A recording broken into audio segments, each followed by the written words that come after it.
Oh, look at her tail going.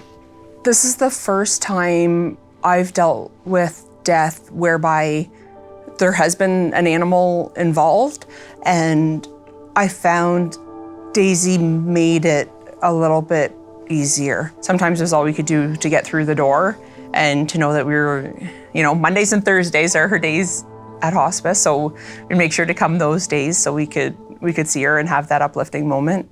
We definitely won't ever forget her.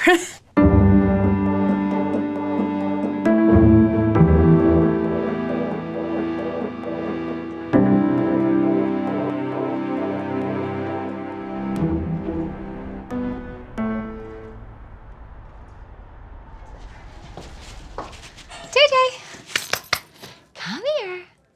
Good girl. We're gonna go for a visit, okay? We're gonna go for a visit. Good girl. Okay, I'm gonna get your leash. I'll be right back. Leash on. We're gonna go this way. Okay. Daisy is our first service dog that we have had at Hospice Simcoe.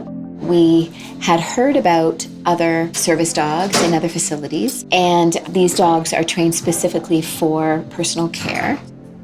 Here at hospice, people come at end of life to find support and help people feel like this is their home away from home. Good girl. Oh, hi, Rhoda.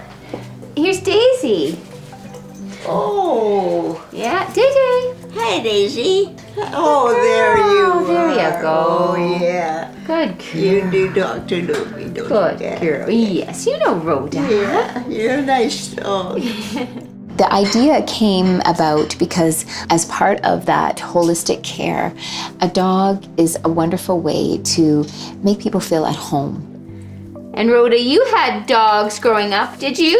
Yes, I had Yes. lots of dogs. Yeah. Our dogs always visited us in bed. Would they hop on the bed? Yep. Yeah.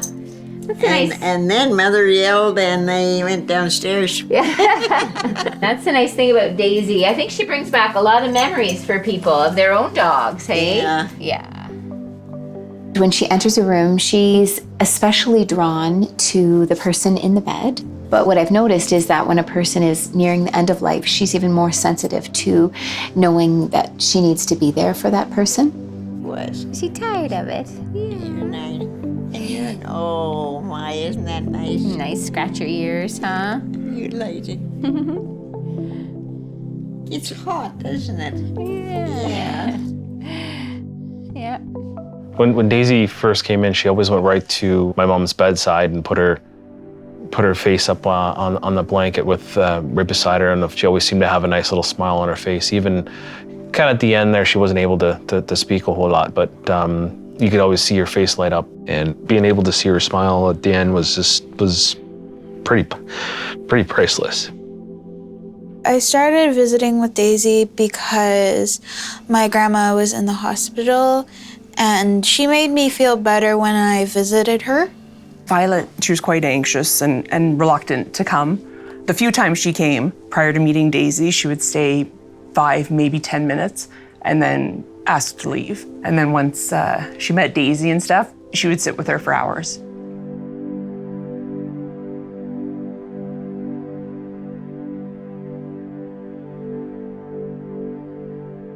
Animal therapy has been studied, and often people don't like to show emotion. It makes them feel vulnerable, and I watch people let their guard down as soon as Daisy comes in the room. It was really tough coming in here for the several months that my mom was in here. But when I was with my mom and Daisy would come in, it would actually kind of distract me from what was going on around me. And it kind of just made me feel a little bit more calmer with regards to the situation that was evolving around me at the time. I encourage anybody to at least give it a shot.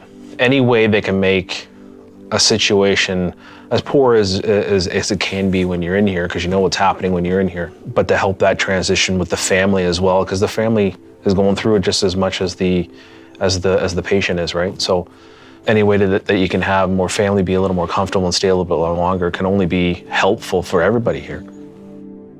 Death and dying is about being real, and sadness and joy come together in palliative care. Sometimes we can have 2, 3, 4 deaths in a day. So we just have to be ready for whatever comes.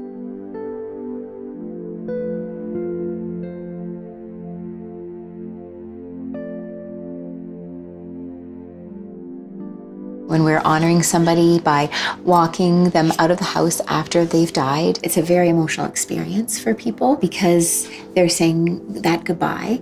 We, as a team here, honor that person's life by giving them that walk of honor.